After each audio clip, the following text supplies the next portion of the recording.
Honestly ಇವತ್ತಿನ smack down ಶೋನ ನಾನು complete ಆಗಿ ನೋಡೋದಕ್ಕೆ ಆಗಿಲ್ಲ. ಪಕ್ಷ ಹಬ್ಬ ಇತ್ತು, ಅದಕ್ಕೋಸ್ಕರ ಊರಿಗೆ ಹೋಗಿದ್ದೆ. ಅಂಡ್ ಈಗ ತಾನೇ ಬಂದು ಹೈಲೈಟ್ಸ್ನ ನೋಡಿ ವಿಡಿಯೋ ಮಾಡ್ತಾ ಇದ್ದೀನಿ. ಏನೇ ಆಗಲಿ ಸ್ಮ್ಯಾಕ್ ಡೌನ್ ಹೈಲೈಟ್ಸ್ ನೋಡಿ ನನಗೆ ಗೊತ್ತಾಯಿತು ಸ್ಮ್ಯಾಕ್ ಡೌನ್ ಮಾತ್ರ ಸಿಕ್ಕಾಪಟ್ಟೆ ಇಂಪಾರ್ಟೆಂಟ್ ಆಗಿತ್ತು. ಆ್ಯಂಡ್ ಇದನ್ನ ನಾನು ಫಸ್ಟ್ ಟೈಮ್ ಮಿಸ್ ಮಾಡ್ಕೊಂಡೆ ಅಂತ.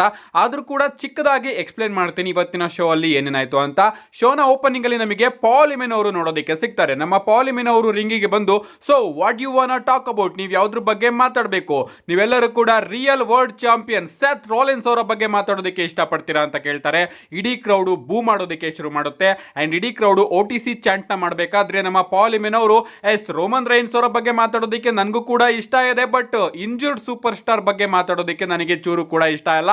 ಅಂಡ್ ಈಗ ಒಂದು ಕಾನ್ಸ್ಪಿರೆನ್ಸಿ ಥಿಯರಿ ಬಗ್ಗೆ ಮಾತಾಡೋದಾದ್ರೆ, ಬ್ರಾಕ್ ಲೆಸ್ನರ್ ಆಗಿ ನನ್ನ ನಡುವೆ ಏನು ರಿಲೇಶನ್ಶಿಪ್ ಈಗ ಇದೆ ಅಂತ ನಿಮ್ಮೆಲ್ಲರಿಗೂ ಕೂಡ ಗೊತ್ತಾಗಬೇಕು ಅಂತ ಅನಿಸ್ತಾ ಇದೆ. ಸೊ ಅದ್ರ ಬಗ್ಗೆನೇ ಸ್ವಲ್ಪ ಮಾತಾಡೋಣ ಅಂತ ಮಾತಾಡ್ತಾ ಇರ್ತಾರೆ. ಸಡನ್ ಆಗಿ ನಮಗೆ ಕೋಡಿ ರೋಡ್ಸ್ ಅವರ ಎಂಟ್ರಿ ನೋಡೋದಕ್ಕೆ ಸಿಗುತ್ತೆ.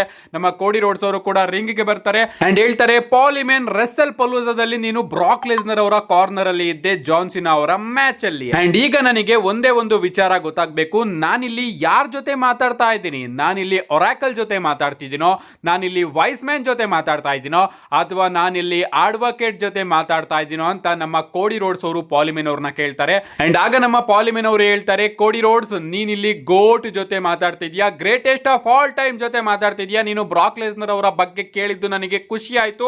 ಯಾಕಂದ್ರೆ ಬ್ರಾಕ್ ಲೆಸ್ನರ್ ಇಲ್ಲಿ ಬಂದಿದ್ದಾನೆ ಅಂದ್ರೆ ಇಲ್ಲೆಲ್ಲ ಡೇಂಜರ್ ತುಂಬಿರುತ್ತೆ ಅಂತ.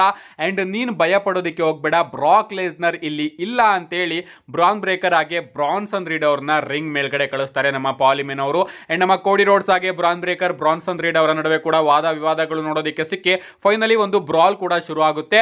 ಅಂಡ್ ಈ ಒಂದು ಬ್ರಾಲ್ ಅಲ್ಲಿ ನಮ್ಮ ಬ್ರಾನ್ ಬ್ರೇಕರ್ ಆಗಿ ಬ್ರಾನ್ಸನ್ ರೀಡ್ ಅವರು ಕೋಡಿ ರೋಡ್ಸ್ ಅವ್ರನ್ನ ಡಾಮಿನೇಟ್ ಮಾಡಬೇಕಾದ್ರೆ ಇಲ್ಲಿ ನಮ್ಮ ಕೋಡಿ ರೋಡ್ಸ್ ಅವ್ರನ್ನ ಕಾಪಾಡೋದಕ್ಕೆ ರ್ಯಾಂಡಿ ಆರ್ಟನ್ ಅವರ ಎಂಟ್ರಿ ನೋಡೋದಕ್ಕೆ ಸಿಗುತ್ತೆ. ನಮ್ಮ ರ್ಯಾಂಡಿ ಆರ್ಟನ್ ಅವರು ಬರ್ತಾರೆ, ಬ್ರಾನ್ಸನ್ ರೀಡ್ ಅವರೆಲ್ಲರಿಗೂ ಕೂಡ ಆರ್ಕೆವನ್ನ ಕನೆಕ್ಟ್ ಮಾಡಿ ನಮ್ಮ ಕೋಡಿ ರೋಡ್ಸ್ ಅವ್ರನ್ನ ರ್ಯಾಂಡಿ ಆರ್ಟನ್ ಅವರು ಕಾಪಾಡಿದ್ದಾರೆ.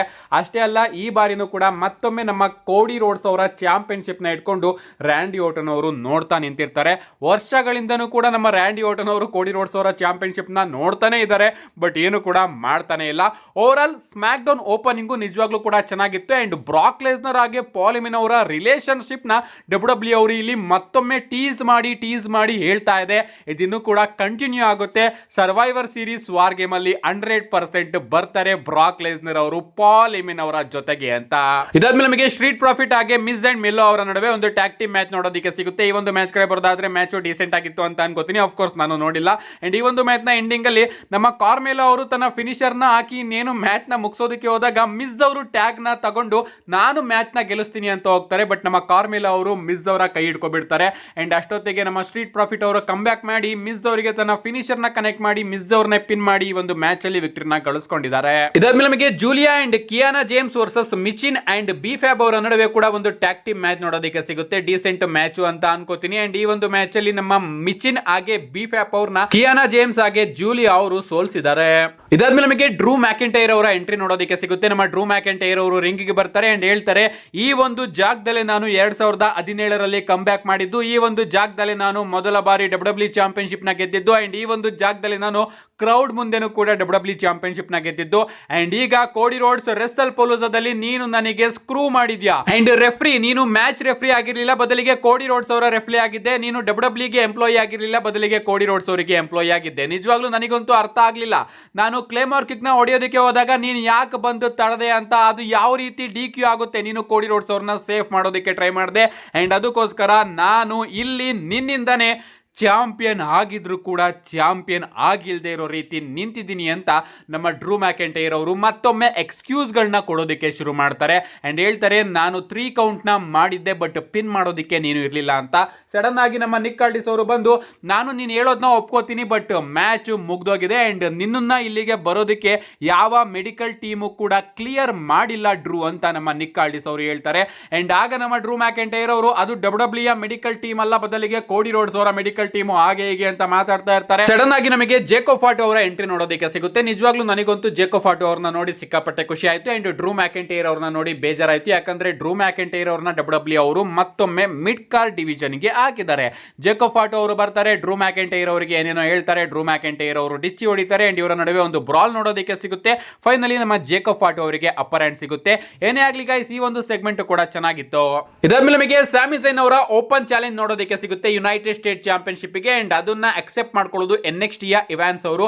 ಇವರ ನಡುವೆ ಕೂಡ ಒಂದು ಅದ್ಭುತವಾದ ಮ್ಯಾಚ್ ನಮಗೆ ನೋಡೋದಕ್ಕೆ ಸಿಗುತ್ತೆ. ಇಡೀ ಕ್ರೌಡ್ ಇವಾನ್ಸ್ ಅವರಿಗೆ ಸಪೋರ್ಟ್ ಮಾಡ್ತಾ ಇರುತ್ತೆ. ಆದ್ರೂ ಕೂಡ ನಮ್ಮ ಸ್ಯಾಮಿ ಝೈನ್ ಅವರು ಒಂದು ಹಲ್ವಾ ಕಿಕ್ ನ ಕನೆಕ್ಟ್ ಮಾಡಿ ಬ್ಲೂ ಥಂಡರ್ ಬಮ್ ನ ಹಾಕಿ ಇವಾನ್ಸ್ ಅವ್ರನ್ನ ಪಿನ್ ಮಾಡೋದ್ರ ಮುಖಾಂತರ ತನ್ನ ಚಾಂಪಿಯನ್ಶಿಪ್ ನ ರಿಟೈನ್ ಮಾಡ್ಕೊಂಡಿದ್ದಾರೆ. ಇದಾದ್ಮೇಲೆ ನಮಗೆ ಶೋನ ಮೈನ್ ಇವೆಂಟ್ ನೋಡೋದಕ್ಕೆ ಸಿಗುತ್ತೆ. ನಾಯಾ ಜಾಕ್ಸ್, ಜೇಡ್ ಕಾರ್ಗಿಲ್ ಹಾಗೆ ಸ್ಟಿಫನಿ ಸ್ಟಾಟನ್ ಅವರ ನಡುವೆ ಡಬ್ಲ್ಯೂ ವಿಮೆನ್ಸ್ ಚಾಂಪಿಯನ್ಶಿಪ್ ಗೆ ಒಂದು ಟ್ರಿಪಲ್ ಥ್ರೆಡ್ ಮ್ಯಾಚ್. ಈ ಒಂದು ಮ್ಯಾಚ್ ನ ನಾನು ಚೂರು ಕೂಡ ನೋಡಿಲ್ಲ, ಹೈಲೈಟ್ಸ್ ನೋಡೋದಕ್ಕೂ ಕೂಡ ಟೈಮ್ ಇಲ್ಲ. ಅಂಡ್ ಈ ಒಂದು ಮ್ಯಾಚ್ ನ ರಿಸಲ್ಟ್ ಮಾತ್ರ ಗೊತ್ತು. ಈ ಒಂದು ಮ್ಯಾಚ್ ಚೆನ್ನಾಗಿತ್ತು ಅಂತ ಅನ್ಸುತ್ತೆ ನನಗೆ. ಯಾಕಂದ್ರೆ ರಿಸಲ್ಟ್ ಅಲ್ಲಿ ನಮ್ಮ ಸ್ಟಿಫನಿ ಸ್ಟಾಟನ್ ಅವರು ನಾಯಾ ಜಾಕ್ಸ್ ಅವರಿಗೆ ಮೂನ್ ಸಾಲ್ಟ್ ನ ಕನೆಕ್ಟ್ ಮಾಡಿ ತನ್ನ ಚಾಂಪಿಯನ್ಶಿಪ್ ನ ರಿಟೈನ್ ಮಾಡ್ಕೊಂಡಿದ್ದಾರೆ. ಗೆದ್ದಾದ್ಮೇಲೆ ನಮ್ಮ ಸ್ಟೆಫನಿ ವೇಕರ್ ಅವರು ಕೂಡ ಬರ್ತಾರೆ. ಇವರ ನಡುವೆ ಫೇಸ್ ಆಫ್ ಕೂಡ ನೋಡೋದಕ್ಕೆ ಸಿಗುತ್ತೆ. ನಾನು ನೋಡಿದ್ದು ಹೈಲೈಟ್ಸ್, ಯಾಕಂದ್ರೆ ಹಬ್ಬ ಇತ್ತು, ಹಬ್ಬದಿಂದ ಬರದೇ ಸಿಕ್ಕಾಪಟ್ಟೆ ಲೇಟ್ ಆಯ್ತು. ಅದಕ್ಕೋಸ್ಕರ ಶೋನಂತೂ ನಾನು ಎಂಜಾಯ್ ಮಾಡೋದಕ್ಕೆ ಆಗ್ಲಿಲ್ಲ. ನೀವ್ ಹೇಳಿ ಈಗ ಇವತ್ತಿನ ನಿಮ್ಮ ಶೋ ಹೇಗಿತ್ತು? ನಿಜವಾಗ್ಲೂ ನೀವು ಸ್ಮ್ಯಾಕ್ ಡೌನ್ಗೆ ಎಷ್ಟು ರೇಟಿಂಗ್ಸ್ ನ ಕೊಡ್ತೀರಾ ಅಂತ ನೀವು ಇವತ್ತಿನ ಶೋಗೆ ರೇಟಿಂಗ್ಸ್ ನ ಕೊಡಿ ಅಂತ ಹೇಳ್ತಾ see you guys in my next video.